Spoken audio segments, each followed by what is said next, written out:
Chapter 27 Mike TV is sent by television. Mike TV was even more excited than Grandpa Joe as seeing a bar of chocolate being sent by television. But Mr. Wonka, he shouted, can you send other things through the air in the same way? Breakfast cereal, for instance. Oh my, cemented on cried Mr. Wonka, don't mention that disgusting stuff in front of me. Do you know what breakfast cereal is made of? It's made of all those little curry wooden savings you find in pencil sharpeners. But could you send this by television if you wanted to, as you do chocolate? Asked my TV. Of course I could. And what about people? Asked my TV. Could you send a real eye person from one place to other in the same way? A person, cried Mr. Wonka. Are you of your local?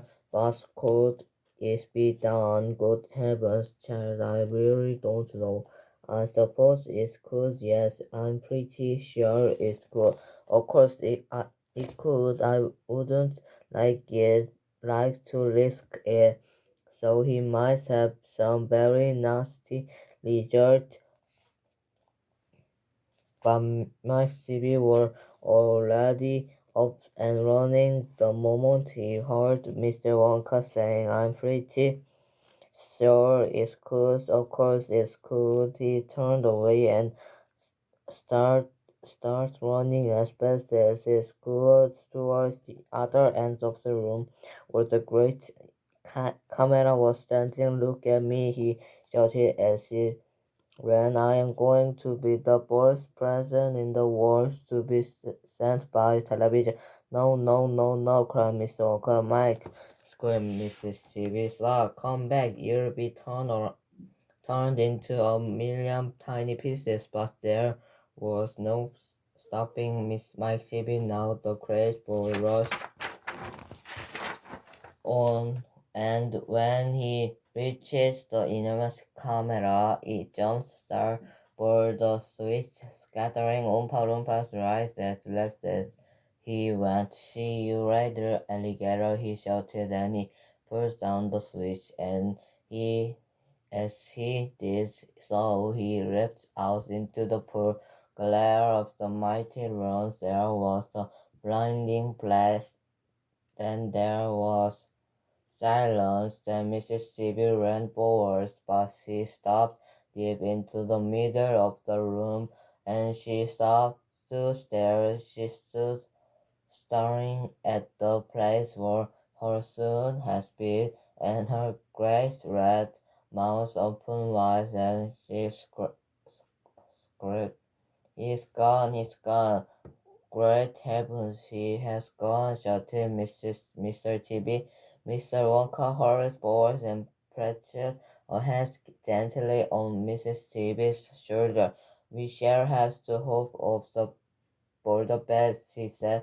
"We must pray that your little boy will come out on up at the other end." "Mike!" screamed Mrs. Tibbs, clasping her head in her hands. "Where are you?" "I tell you where he is," said Mr. Wonka. "He's whizzing around above your heads in a million tiny pieces." "Don't talk about this." Where's Mrs. Tibbs?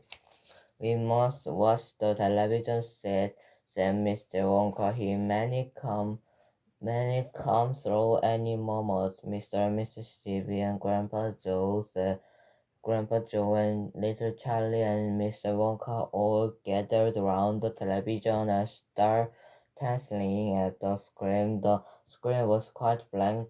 "He's bank a heck of a long time to come across," said Mr. Wonka, wiping his brow.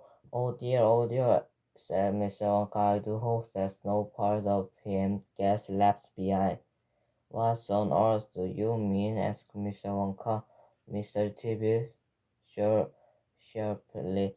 "I don't watch you alarm you, said Mr. Uncapas. It does sometimes happen that only about half the little place finds their way into the television set. It happened last week. I don't know why, but the